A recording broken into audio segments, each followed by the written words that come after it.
Hola, hola a todos, bendiciones,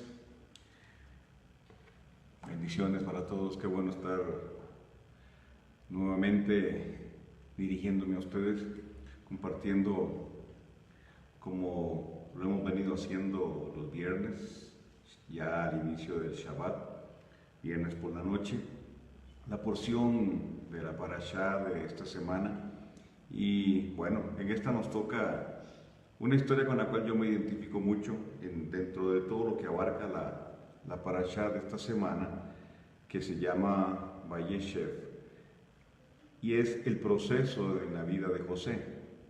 La parashá pasada yo toqué el proceso de la vida de Jacob y hablamos algunos aspectos importantes acerca de lo que es los procesos en Dios.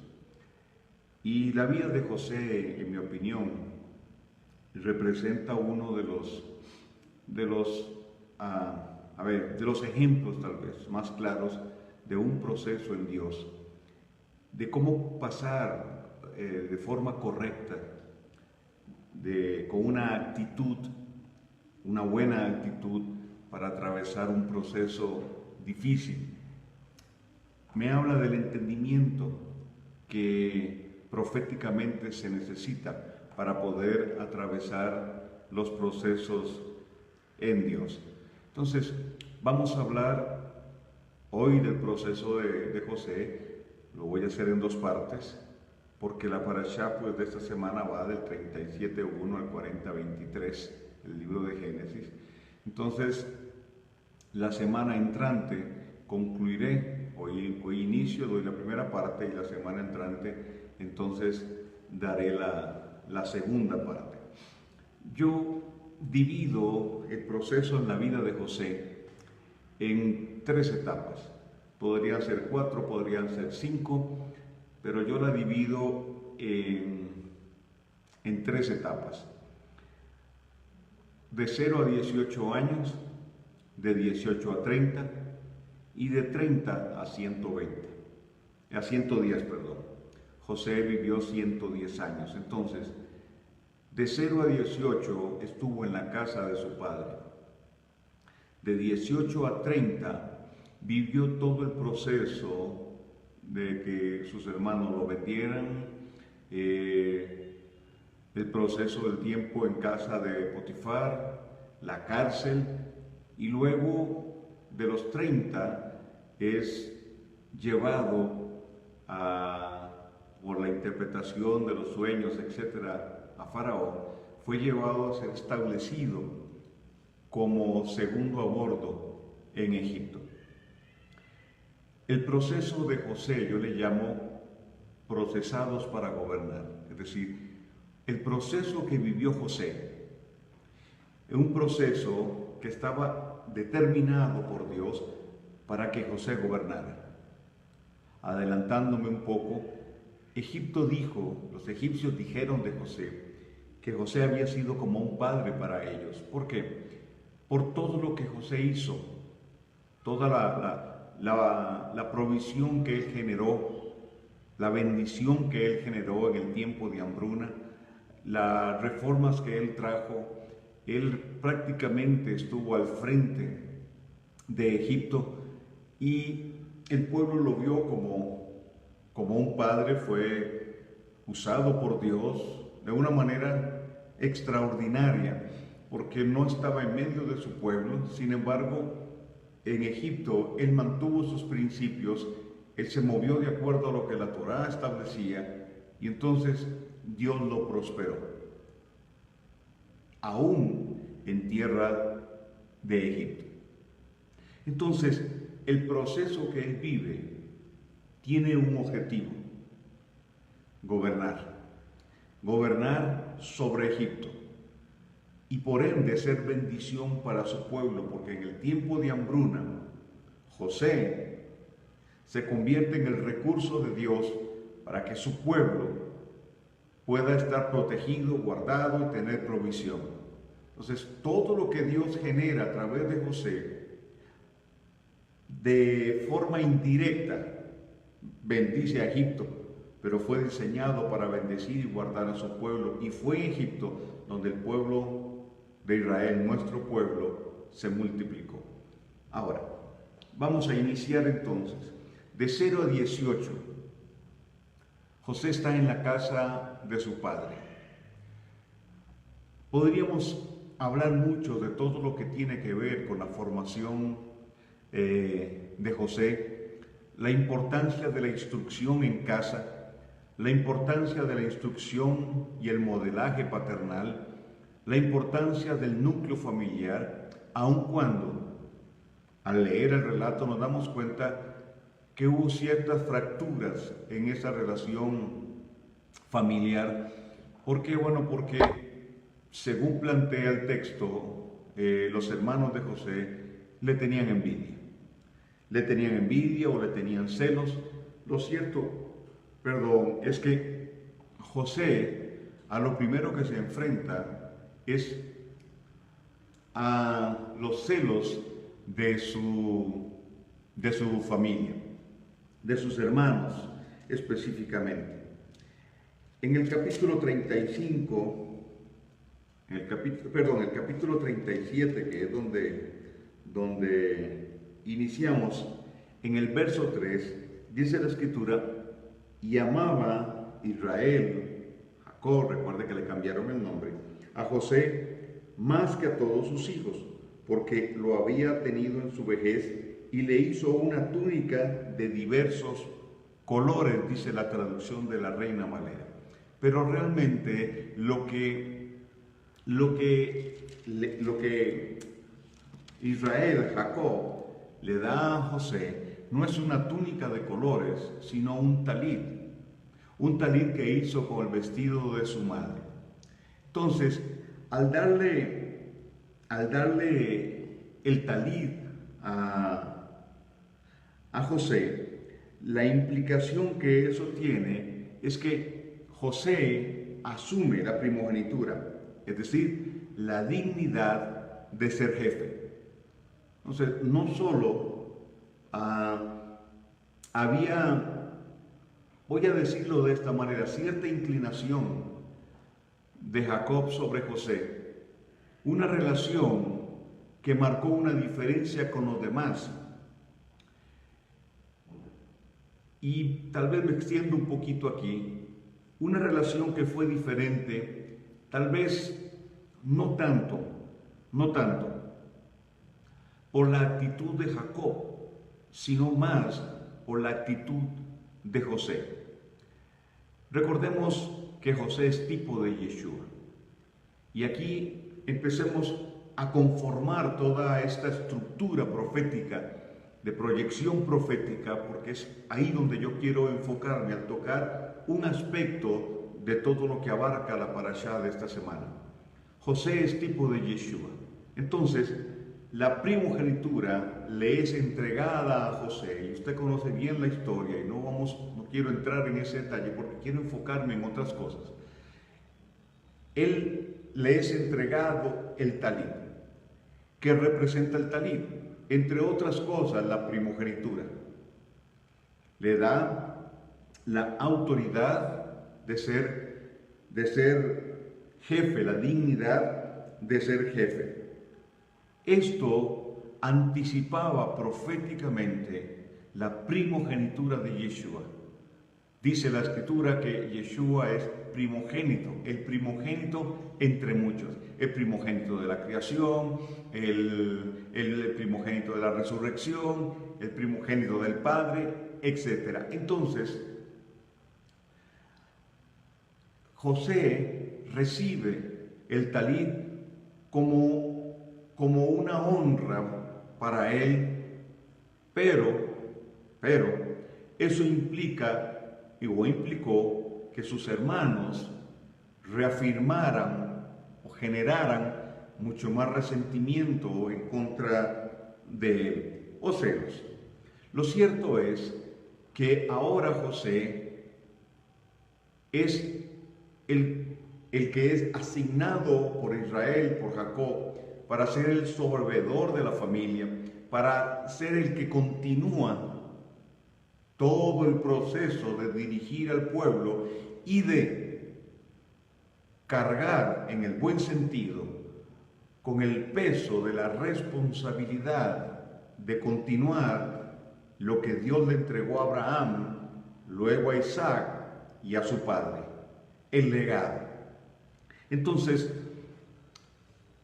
después de esto, dice la Escritura que José tiene dos sueños. Tiene dos sueños. Verso 5. Dice, y soñó José un sueño y lo contó a sus hermanos. Y ellos llegaron a aborrecerle más todavía. Y él dijo, oíd ahora este sueño que he soñado. Dice, y llegaron a aborrecerle más. Yo entiendo que los que somos padres, entendemos este punto. Cuando uno tiene varios hijos, cada hijo obviamente es diferente y cada hijo requiere de parte de sus padres un trato diferente. Un padre no puede tratar igual a sus 2, 3, 4 o 5 hijos. ¿Por qué? Porque cada uno tiene una personalidad y de eso se trata, de fomentar nosotros como padres en los procesos de formación esa individualidad, sí que sea individualismo, esa individualidad, ese carácter, respetar la personalidad, gustos, inclinaciones, etcétera, de cada hijo. Pero según el temperamento de cada hijo, así también ellos responderán a nuestro cariño, a nuestro afecto, a nuestra corrección, a nuestro estímulo, etcétera. La relación se va a establecer de hijos a padres de forma diferente, es decir, cada hijo se acercará y se relacionará diferente con sus padres y cada padre, obviamente, tratándolos igual a todos, en el sentido de amarlos igual, respetarlos igual, se va a encontrar con que la respuesta a ese cariño, a ese afecto, etcétera, de cada hijo será diferente. En un sentido profético, Yeshua tuvo 12 discípulos y de los 12, solo uno se recostó en su pecho, Juan. Ahora, Yeshua nunca dijo que solo Juan podía recostarse a su pecho. El que Juan lo hiciera es la respuesta de Juan al amor, al afecto, a la confianza, al cariño, etcétera, que Yeshua daba a sus discípulos. Su respuesta fue diferente a la de Pedro. Pedro tenía otro temperamento, Pedro tenía otro carácter y respondió de forma diferente. Entonces, cuando vamos a Jacob, a Israel, nos damos cuenta que sí, el texto nos dice que había cierto grado ¿qué diríamos?, de un trato diferente con José, por lo que José representaba. Pero también es la respuesta de José para aquello que recibía de Jacob, lo que hizo y planteó una relación diferente. Él era el menor, el resto de sus hermanos estaban en otras tareas y de hecho José pasaba más tiempo con su padre. Y bueno, lo cierto es que José, ya con 17 años, dice el relato bíblico y la tradición oral del pueblo de Israel, él tiene un sueño, tiene dos sueños, pero en uno de ellos, voy rápido aquí, en uno de esos sueños, él se sueña con 12 espigas de trigo, 11 rodeando una mayor, una más grande que sobresalía de las otras, y en el sueño las 11 espigas se inclinaban ante esa espiga mayor y más grande. Obviamente, la interpretación queda queda al descubierto. Esa espiga más grande representaba a José. ¿Por qué? Porque proféticamente ya Dios estaba anunciando lo que vendría después. Ya después de eso vendría que José estaría por encima de sus hermanos en un sentido. Estaba anunciando lo que sucedería en Egipto, que los 11 hermanos se inclinarían delante de José cuando José ya era un ministro, un gobernador en Egipto. Pero también algunos estudiosos, historiadores, etcétera, dicen que Egipto fue conformado por 11 pueblos. Entonces, esto también nos deja ver que esos 11 pueblos originarios de Egipto se iban a inclinar delante de José, delante de uno que, no siendo egipcio, era el segundo a bordo. Después de Faraón estaba él. Este sueño entonces no tiene que ver con un contexto local solamente, no solo tiene que ver con los hermanos de José, sino también tiene una proyección en Egipto. La profecía bíblica opera así. Hay palabras proféticas que tuvieron un cumplimiento inmediato para Israel, pero también tendrán un cumplimiento en el futuro. Cuando leemos Apocalipsis, una de las características de lo profético en Apocalipsis es que te habla de cosas pasadas, te habla de cosas presentes, pero también te habla de cosas futuras, cosas que fueron profetizadas en el pasado, pero que tienen una proyección en el futuro. Entonces, este sueño en particular de José tiene estas características, tiene una proyección, además de tener la proyección en relación al Mesías, en relación a Yeshua. Los pueblos de la tierra se inclinarían delante de él, y hoy, aunque hoy no es así completamente, lo será en el milenio, pero hoy todos se tienen que inclinar de una manera, porque la historia secular está dividida en antes y después de Yeshua, de Jesucristo. Ateos, creyentes, agnósticos, etcétera, tienen que decir antes o después de Yeshua, el Mesías. Entonces, dentro de este contexto, después de ese sueño y ante la reacción de sus hermanos, se da algo inesperado en un sentido, pero anticipado en otro sentido, profético. Los hermanos confabulan en contra de José y lo quieren matar. No hayan cómo, lo meten en una cisterna, y al entrar en la cisterna se cierra el primer ciclo de su vida, de 0 a 18. No estoy diciendo que ahí cumplió años en la cisterna, lo que estoy diciendo es que ahí se cerró ese ciclo, ese primer ciclo profético de José cuando estuvo en la casa de su padre. Ese ciclo le permitió a él ser formado, ser instruido en la Torá, en principios de vida.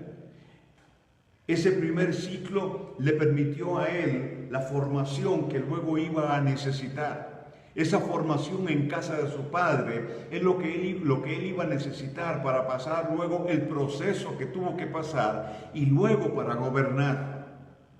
Entonces, este ciclo de 0 a 18 años fue fundamental. Es fundamental en la vida nuestra. Nosotros también tenemos que tener una casa, tenemos que tener un padre que instruya, que dirija, que corrija, que enseñe, que forme, que redarguya también. Un padre que modele, pero un padre también que proyecte, que lance. No estoy hablando de endiosar a ningún hombre, ni de idealizar, ni poner a nadie en el lugar que no debe tener, sino seguir el consejo de la Escritura. Pablo habla de aquellos que él engendró en sus prisiones. Habla de paternidad. La Biblia es un libro de paternidad. El plan de Dios es un plan de paternidad. Entonces, Lo que tú recibes, la instrucción que recibes en casa, es lo que te va a servir para luego enfrentarte a la vida, a las circunstancias, al enemigo, etc. ¿Por qué? Porque la instrucción generará formación y la formación definirá carácter. Y con el carácter se afirman los principios, y con los principios es que respondemos a las circunstancias, sobre todo adversas. José fue formado en casa de su padre. ¿Ok? Entonces, él está en la cisterna. El otro punto que considero importantísimo es que toda palabra profética te llevará a la cisterna, usando ese simbolismo y una analogía. José tiene un sueño, es decir, una revelación, y toda revelación se convertirá en algo profético. Entonces, él recibe una palabra profética de parte de Dios, y en lugar de pasar directo a Egipto a sentarse en la segunda silla, él vive un proceso. Lo primero entonces que encontramos aquí es que José en la cisterna inicia el proceso de preparación que lo iba a llevar a sentarse en la silla de gobierno. Para que tú seas promocionado necesitarás un proceso. Toda promoción que viene de parte de Dios, no del hombre, que viene de parte de Dios, vendrá luego de que hayas vivido, de que te hayas enfrentado a un proceso. Entonces, esta es la parte que a muchos no les gusta y es lo que enseñamos en nuestras escuelas proféticas. Toda palabra profética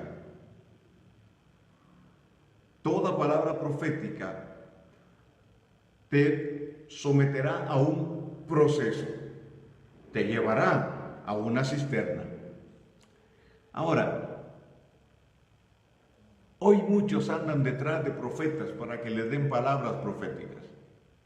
Y muchos profetas se prestan para el juego de ser profetas de cabecera, es decir, el profeta exclusivo de la familia tal, y andan preguntando de todo. ¿Ok?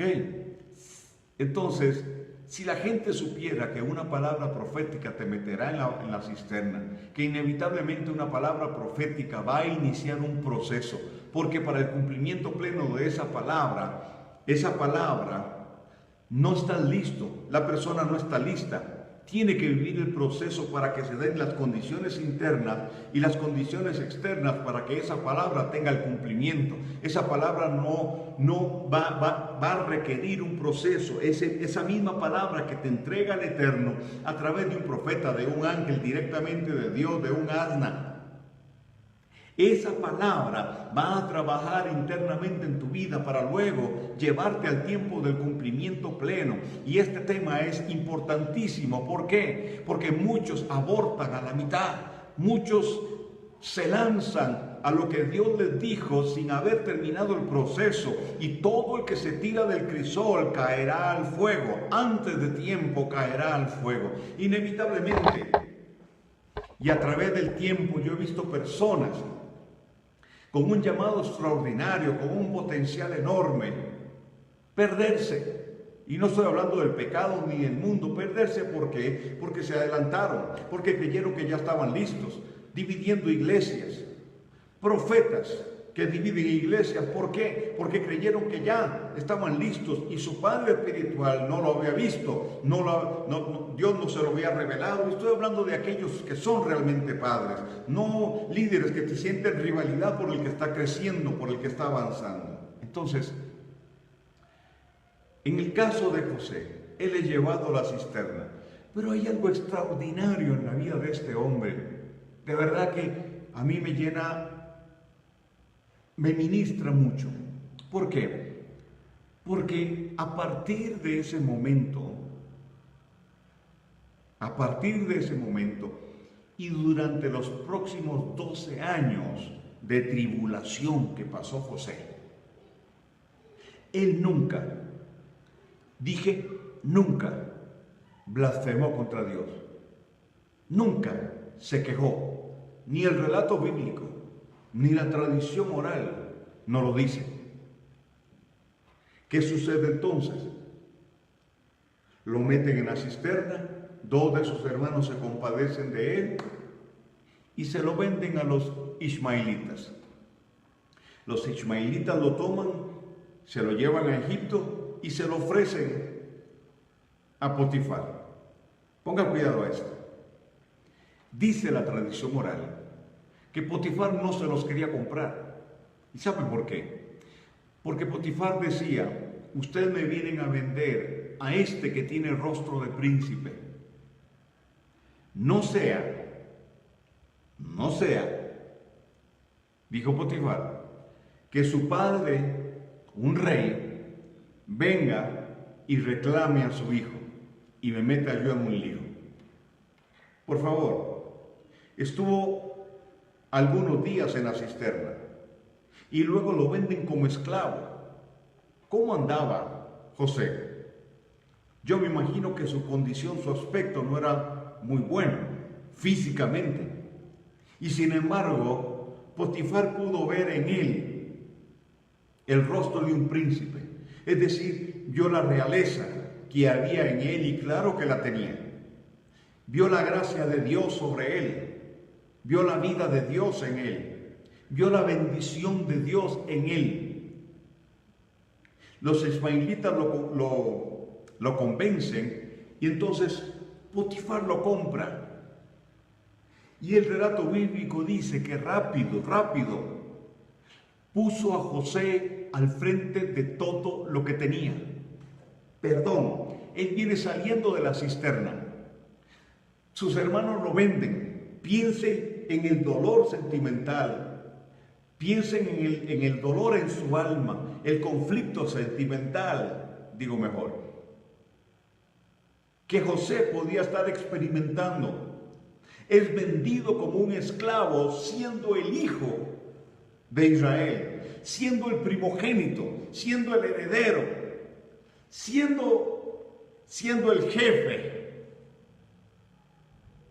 el que iba a continuar el legado, siendo el que tenía sobre sus hombros el peso de la promesa que Dios le hizo a Abraham: en tu simiente serán benditas todas las familias de la tierra. Eso recaía de una manera especial sobre él. Y ahora el tipo es esclavo. Ahora el tipo está siendo vendido como esclavo.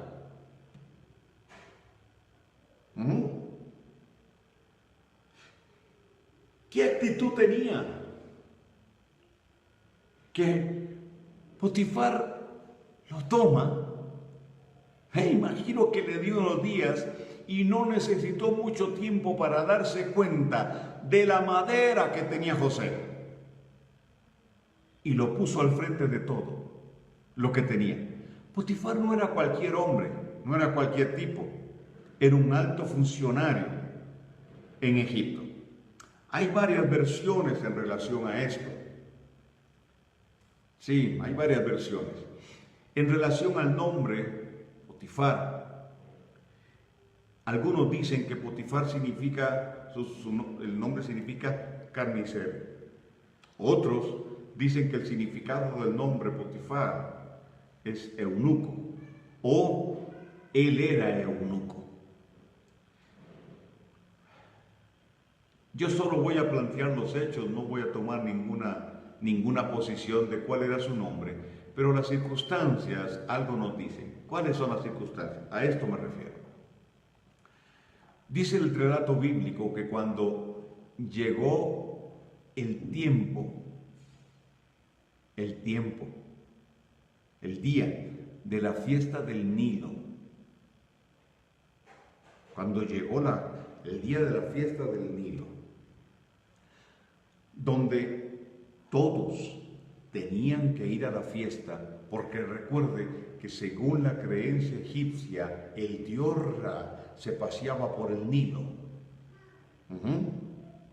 Por eso cuando la hija de Faraón no estaba bronceándose en un playón del río Nilo, sino que estaba en un baño ritual, cuando ve venir la canasta de juncos que traía Moisés, ella asume que aquello era un regalo del dios Ra. Por eso toman a Moisés, ella se lo lleva, le narra a Faraón, y Faraón autoriza, legaliza, da la venia para que su hija se quede, críe a Moisés. Él legaliza la estadía de Moisés en Egipto. ¿Por qué? Porque consideraron que era un regalo del Nilo. Entonces, tan importante era la fiesta, porque era también una forma de darle agradecimiento al dios Ra por sus favores. Muchas cosas podríamos decir del Nilo y de la cultura y las costumbres egipcias. Se creía que cada faraón, si tenía el respaldo del Dios, el río Nilo se desbordaba en el tiempo que se desbordaba, porque del desbordamiento del Nilo dependía luego las cosechas. Ok, entonces la fiesta del Nilo era clave, era fundamental. Todos tenían que ir, y bajo pena de muerte al que no iba. José no fue a las fiestas del Nilo. Vamos, José no fue a las fiestas del Nilo. ¿Por qué? Porque José conocía a Torá. José sabía que no podía asimilarse con los pueblos paganos, que no podía participar de una fiesta que era a otro Dios. Pero lo interesante del caso es que Potifar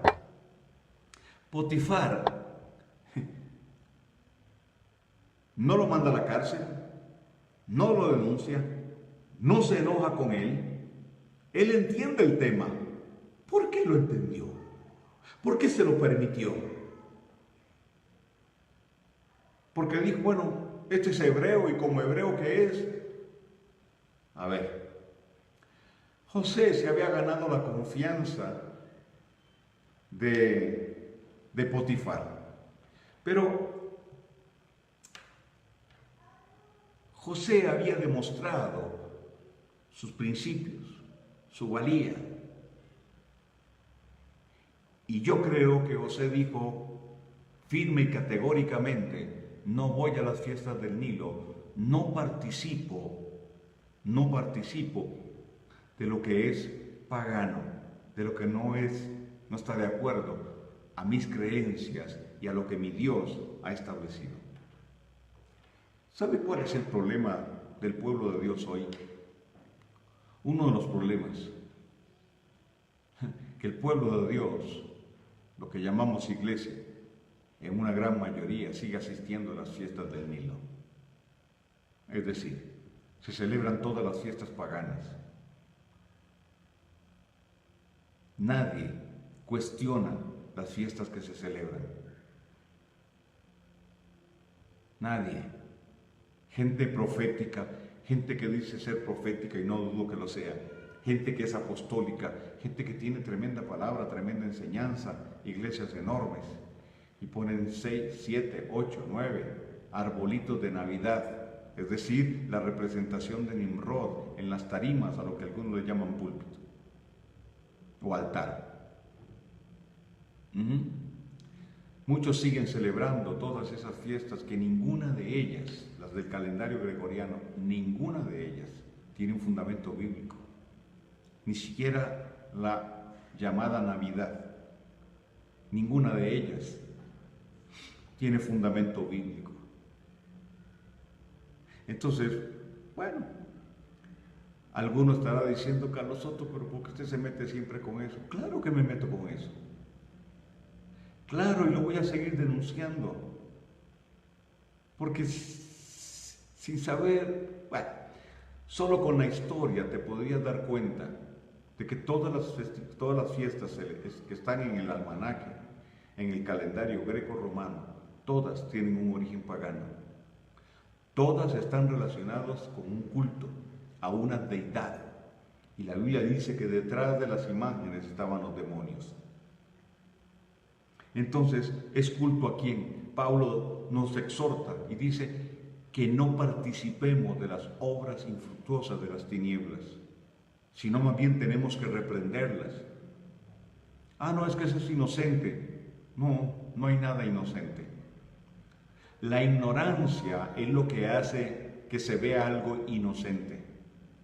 Pero cuando se conoce la verdad, esa verdad es la que me hace libre. Y la primera libertad que trae la verdad revelada es ser libre de la ignorancia. Porque en la ignorancia hay un acuerdo tácito. Claro, hay un acuerdo tácito con el enemigo. Entonces, como le dije una vez a alguien que me refutó esto, le dije, deme un solo versículo. Uno solo, que hable a favor de cualquiera de estas fiestas, Día de la Madre, Día del Padre, la fiesta de 15 años, el Día de la Amistad, Cupido, que es Nimrod, etc. Inclusive la Navidad. Un pasaje. Ninguno, no existe. Pero bueno, me voy a salir de ahí para no incomodar a nadie. ¿Qué sucede entonces? José no va a la fiesta del Nilo. Se queda en casa. Entonces la esposa de Potifar, que durante un año había andado detrás de José, con intenciones malsanas, urgida por una necesidad, encuentra en este momento la ocasión para tenderle a José una trampa y poder lograr lo que ella buscaba. Esta mujer sabía también que José no iría a las fiestas del Nilo. Entonces, estando ella y él solos en la casa, ella aparece y usted conoce la historia. Hubo una discusión, una insinuación, qué sé yo. José reacciona y sale corriendo y ella se queda con las ropas de él, dice el relato bíblico. Interesante. José responde bajo los principios de Dios. Posiblemente, esto es mío, esto es especulativo, posiblemente él se vio atraído en un momento determinado, posiblemente él no corrió a la primera. No, digo, es especulativo, ¿no? Y no voy a juzgar nada, ni quiero que usted interprete nada en relación a lo que estoy diciendo. Simplemente yo estoy diciendo que en el momento justo, los principios que él aprendió en la casa de su padre lo ayudaron a correr.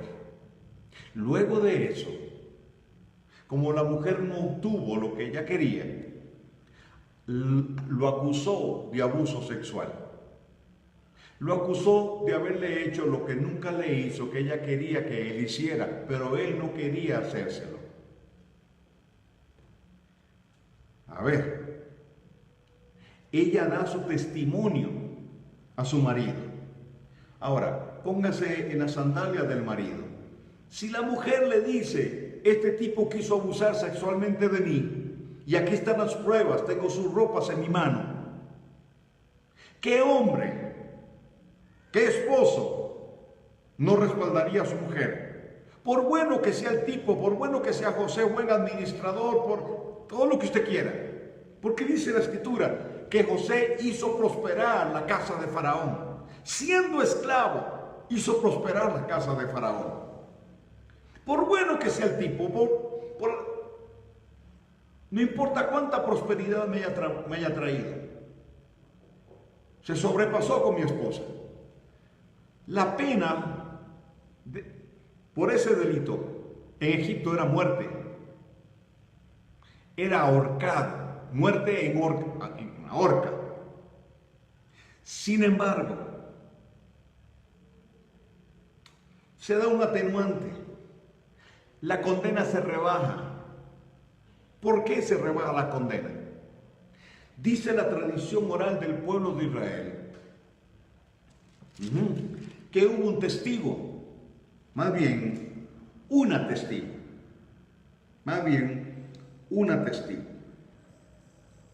que vio lo que esta mujer, la esposa de Potifar, Sulagía, había hecho. Ellos tenían una hija llamada Asnat. Asnat era hija de Potifar y de Sulagía. Ella no fue a las fiestas del Nilo y observó todo y le dio testimonio a su esposo. Su esposo no podía poner en evidencia, su padre, Potifar, no podía poner en evidencia a su esposa. Entonces abogó para que le redujeran la pena y lo metieran en la cárcel. ¿Por qué Asnat no fue a las fiestas del Nilo si debía de estar ahí? Algunos creen que no era egipcia. Algunos creen que no era egipcia, que era hebrea. Hay polémica en ese sentido. Pero yo digo,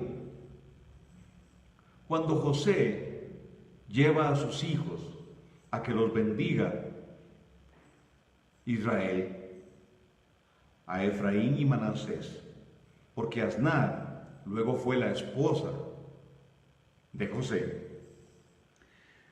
cuando le dice, tráeme a tus hijos para bendecirlos, recuerdan que José los bendice con la mano cruzada.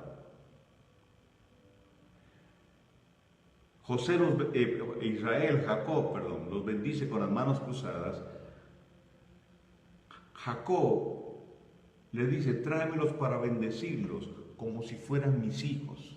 Es decir, para poder legalizar que ellos heredaran junto con el resto de sus hijos. Porque ya 2 de ellos no iban a recibir esa herencia. ¿Me explico? Se dice que hay un dicho judío en la casa de Judá: hijos de mis hijas, mis nietos son. Hijos de mis hijos, no sé si son. Quien da la identidad de pueblo, quien define la genealogía, es la mujer. La genealogía de Yeshua es definida por María, por Miriam, no por José. José no tuvo nada que ver en el tema. ¿Ok? Entonces, si uno de los significados del nombre o la condición de Potifar era eunuco, la niña fue adoptada. En ningún momento dice que era hija biológica de ellos. Y algunos sostienen que era hija adoptiva y que era hebrea. A mí me calza más con el contexto esta posición. Ok, eso no es relevante. Lo relevante es que después de ese episodio, José es llevado a la cárcel. José es llevado a la cárcel.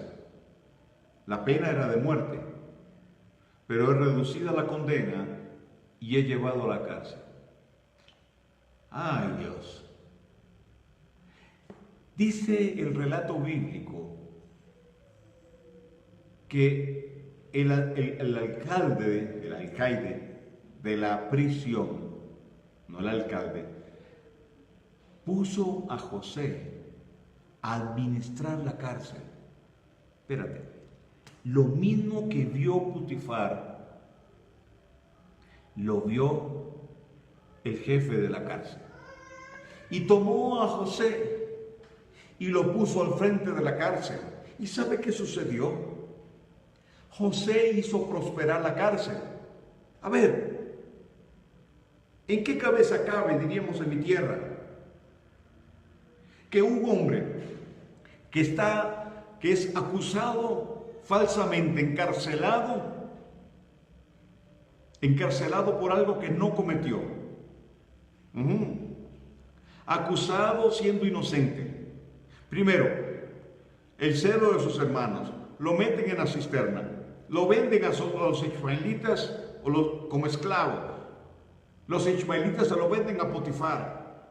La esposa de Potifar lo acusa de lo que no hizo y por eso va a la cárcel. Hace prosperar la casa de Potifar, pero siendo el administrador de la cárcel, la hace prosperar. O sea, ¿a quién se le ocurre trabajar en una cárcel y dar todo su potencial para que la cárcel prospere? Solo alguien, oiga bien, para quien la prosperidad no es un tema, no es un concepto, sino una cultura. Solo alguien que entiende que a quien Dios bendice, lo hace bendición. Vamos. A quien Dios bendice, lo hace bendición. Entonces, si Dios me bendijo, soy un bendecido. Entonces, la bendición o el ser bendecido se convierte en parte de mi carácter y de mi cultura. No puedo aceptar otra cosa que no sea esa.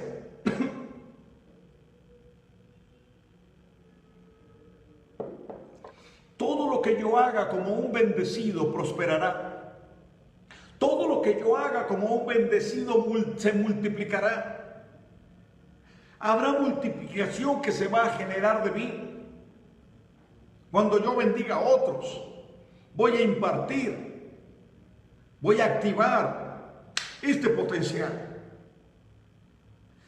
La Escritura dice que el Eterno nos bendijo, Efesios 1, con toda bendición en lugares celestiales en Yeshua. Es decir, ya fuimos bendecidos, somos bendecidos y tenemos que ajustar esto, la cabeza, nuestros pensamientos. Tenemos que ajustarlo a lo que la palabra dice para que se forje y se forme en nosotros este sentido de cultura. Somos gente de bendición, somos bendición, somos una bendición. El Eterno dijo: si ustedes guardan mi Torah, serán cabeza y no cola. Estarán arriba solamente y no debajo. Vamos, arriba solamente y no debajo. El pensamiento judío, la casa de Judá, es el siguiente.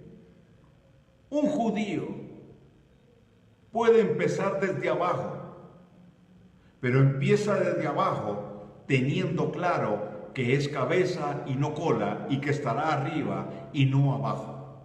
Vamos, más del 62% del dinero del planeta pasa por manos judías. El 70.2% de los premios Nobel han sido judíos. Los grandes inventos han sido judíos. Hasta los que comercializaron el café, los que crearon las cafeterías, este tipo de empresa de cafeterías, fueron judíos. Según dicen algunos estudiosos del tema, que el café salió de Etiopía. Pero quien comercializó y estableció el café, las cafeterías, pero los lugares donde se vende café, fueron judíos. De hecho, hay una bendición por el café. Vamos. ¿Y usted y yo qué somos? Que usted me dirá: yo no soy judío. Es decir, usted me está diciendo: no soy de la casa de Judá. Pero si usted es de la casa de Judá, si usted es gentil, o si usted es de la casa de Efraín y nació de nuevo, usted está injertado en el olivo. Esas promesas son suyas. Entonces, vuelvo al tema, al punto.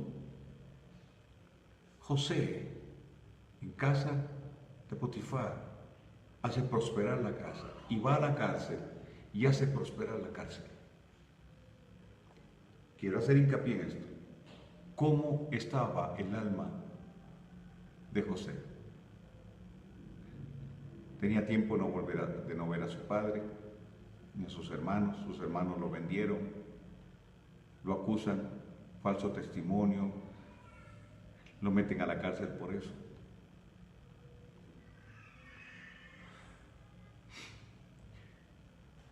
Dice el relato bíblico,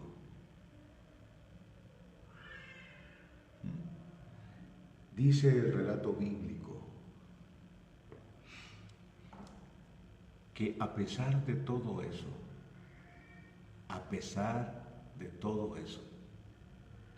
José no blasfemó, no renegó de Dios. Para que José no haya renegado de Dios es porque José no tenía rebeldía, no había rebeldía en su corazón.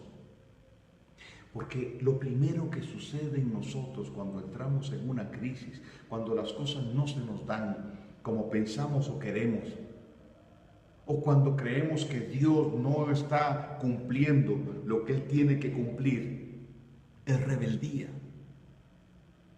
Nos rebelamos contra Dios, contra lo establecido. Nos rebelamos contra las circunstancias, indirecta y solapadamente es contra Dios. Pero José no se rebeló contra Dios, por tanto no renegó, por tanto no blasfemó, por tanto no se quejó. ¿Por qué?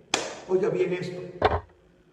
Porque una persona que entiende que hay una proyección profética, que tiene un destino profético, una persona que entiende que las circunstancias que está viviendo es por causa de una palabra revelada que Dios entregó y que todas esas circunstancias se están sumando para llevar al cumplimiento de lo que Él dijo.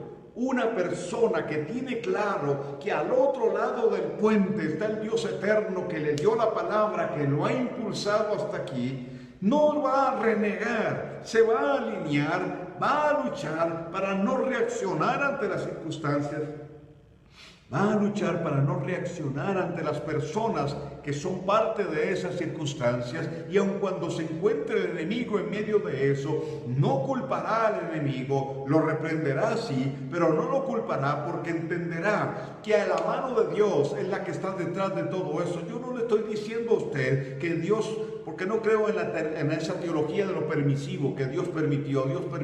No, circunstancias que él tuvo que enfrentar, que José tuvo que enfrentar. Pero Dios sacó ventaja de todo eso, formaba parte del proceso que José necesitaba. ¿Para qué? Para capacitar su carácter, para formar su carácter de gobierno. ¿Por qué? Porque ya en los 18 años que estuvo en la casa de su padre, trabajó su padre para instruirlo, formarlo, y Dios mismo, estoy seguro que metió su mano para formar ese carácter en José, que luego entonces le sirvió para vivir la otra parte del proceso, que fuese formado en él el carácter de gobierno. Hay gente que quiere gobernar sin haber sido procesado. Se habla de ser posicionado, que lo apostólico te posiciona, que fuimos llamados a gobernar, que somos gente de gobierno, pero no tenemos carácter para hacerlo. Y créame que no estoy hablando como quien tiene las mejores notas en el tema. Simplemente hablo de una verdad. Hablo por los procesos mismos que yo he vivido y el entendimiento que necesitamos tener de que Dios necesita procesarnos para sentarnos en una silla de gobierno, para que aquella palabra que Dios nos dio se cumpla en nosotros y que en la condición, en el contexto en el que estemos, podamos ejercer gobierno. Pero necesitamos los procesos internos, pero también necesitamos los procesos que nos enseñen cómo gobernar. Un carácter de gobierno fundamentado en el carácter de Yeshua en nosotros. Hoy hay gente que se mete a la política y no tienen carácter de gobierno. José fue formado y pasó todo lo que pasó para forjar en él el carácter de gobierno que le permitió ser firme y sólido, no asimilarse a Egipto, sino que Egipto se asimilara a él. José gobernó Egipto. José fue el que determinó el rumbo de Egipto. Repito, y los egipcios fueron los que dijeron de él que había sido como un padre. ¿Y cuál es la función de un padre? Guiar, instruir, aconsejar, corregir, etc. Eso fue lo que recibieron. Y enseñar. Eso fue lo que Egipto recibió de manos de José. ¿Por qué? Porque tuvo el carácter. Tuvo el carácter. Fue formado, forjado en un carácter de gobierno. Dios lo procesó para esto. Entonces, cuando él está en la cárcel, dice el relato, y voy a parafrasear, voy a mencionarlo rápido, sí, parafrasear. En la cárcel tiene dos compañeros, un panadero y un copero. Recordemos que Yeshua es que José es tipo de Yeshua. El copero tiene un sueño. Bueno, antes del sueño del copero. El copero está en la cárcel, según se establece, porque a la hora de darle el vino al faraón, un insecto iba dentro del vino. Y el faraón lo interpretó como una amenaza hacia su persona, hacia su vida. Entonces lo metió a la cárcel.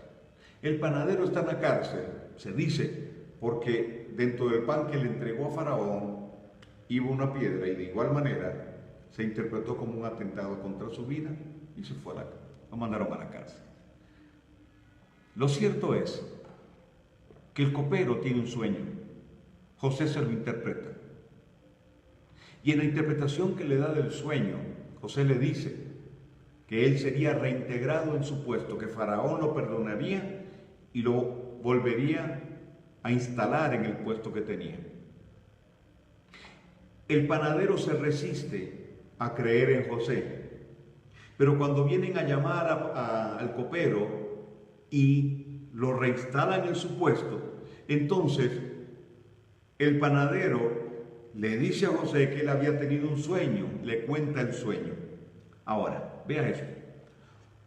Cuando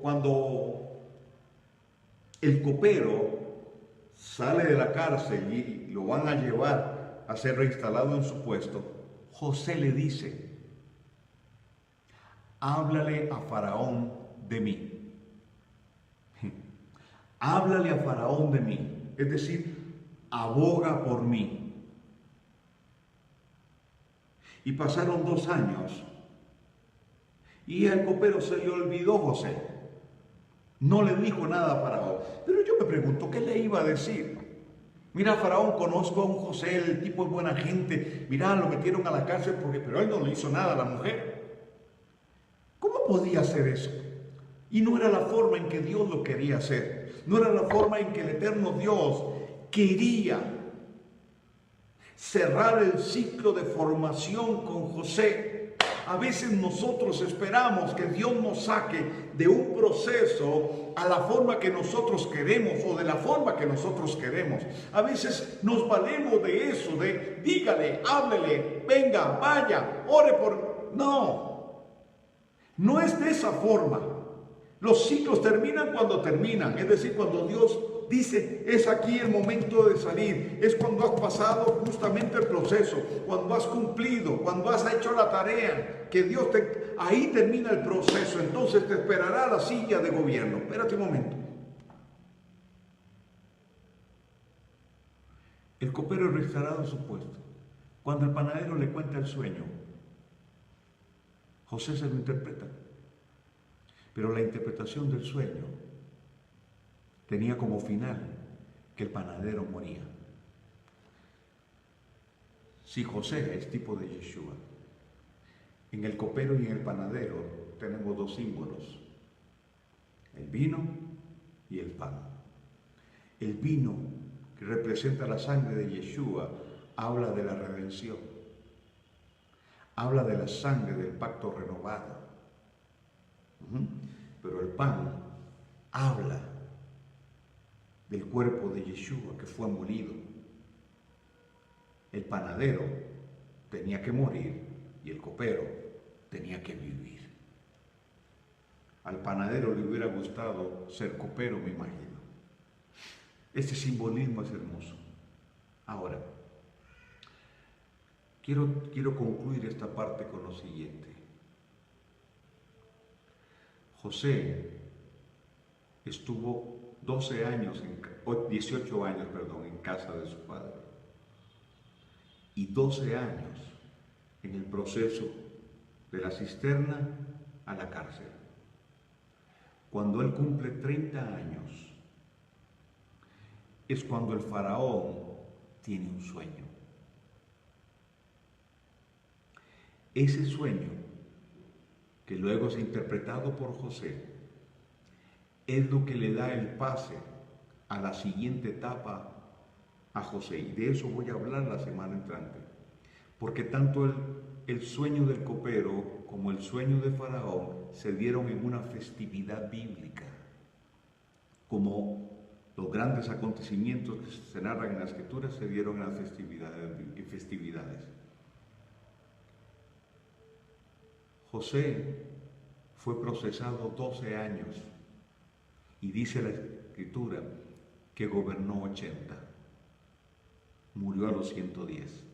A los 30 empezó a gobernar. Murió a los 110, es decir, gobernó 80, pero fue procesado 12 años. ¿Usted qué prefiere? ¿Un proceso de 12 años para gobernar 80 o un proceso de 80 para gobernar 12 años? Yo prefiero el proceso de 12 para gobernar 80. Ahora, ¿cómo concluyo esta parte? Dios es un Dios de ciclos. Dios se mueve cíclicamente. Y los ciclos conllevan procesos. El primer ciclo se cerró a los 18 años. El segundo ciclo se cierra a los 30, después de haber vivido ese proceso de 12. Pero José nunca perdió la perspectiva de que el Dios que le dio aquella palabra profética, que le dio aquel sueño, ese Dios no lo iba a dejar postrado en el camino. Que ese proceso vivido lo estaba preparando para lo que venía adelante. Que ese proceso era necesario. Porque de otra manera yo no entendería por qué él no se renegó, teniendo todo para renegar, todo para quejarse, no lo hizo. Sirva esto para que usted que me está viendo, reflexione en relación a su condición, en relación a la condición de los que le rodean, porque también a veces vemos personas en procesos. Todo proceso en Dios te va a llevar a ser posicionado en algo mayor. Todo proceso profético en Dios te sacará de algo inferior para llevarte a algo superior.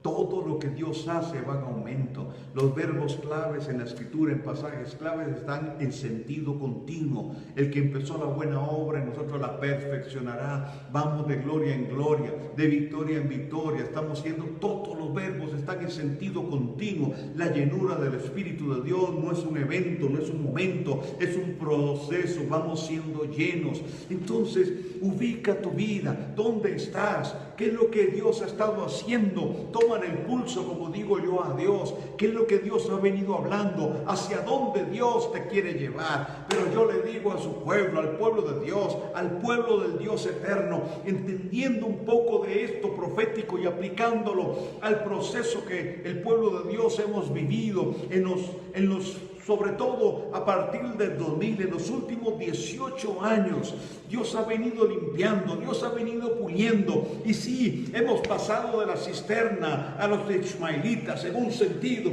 hemos pasado de los ismaelitas a la casa de Potifar, pero estamos siendo probados a ver si seguimos yendo a las fiestas del Nilo. Dios está abriendo nuestro entendimiento para no involucrarnos en las fiestas del Nilo y más bien hacer separación entre lo santo y lo profano, entre lo puro y lo impuro. Dios nos está procesándonos. ¿Por qué? Porque Él ha dicho que la gloria postrera de la casa será mayor que la primera.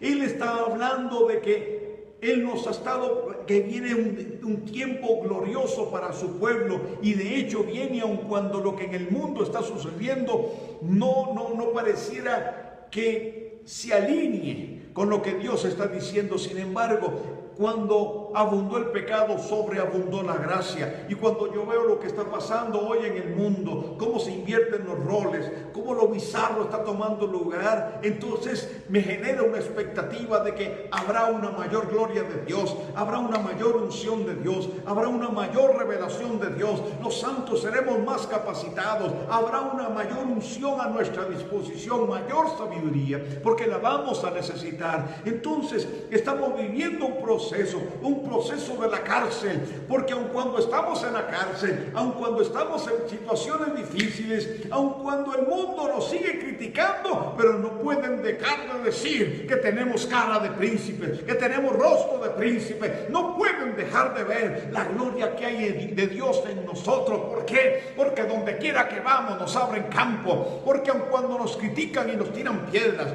aun cuando nos acusan de retrógrados, de tener una mentalidad retrógrada, vieja, caduca, que no tenemos una mente abierta porque creemos en los principios del eterno Dios, porque creemos en la Torá y no estamos dispuestos a negociar nada con la ideología de género, ni con otra clase de ideología, ni ramificaciones de esto. Siempre tienen que reconocer que la mano de Dios está sobre nosotros, y siempre Dios se encarga de hablar por nosotros, de abrirnos campo, de dar testimonio de que Él está en nosotros. Vienen días de gloria para el pueblo de Dios. ¿Por qué? Porque se está acercando nuestro cumpleaños número 30.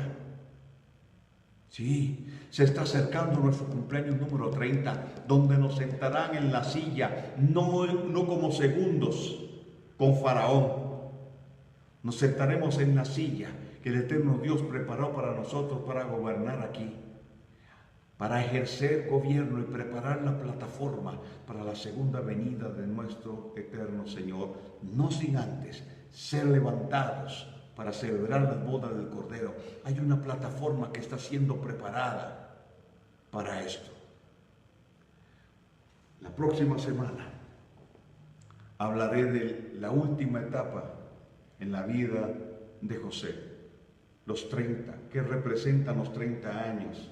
¿Por qué fue ahí? ¿En qué festividad tuvo el sueño el copero? ¿Y en qué festividad tuvo el sueño el faraón? ¿Y por qué fue promovido José?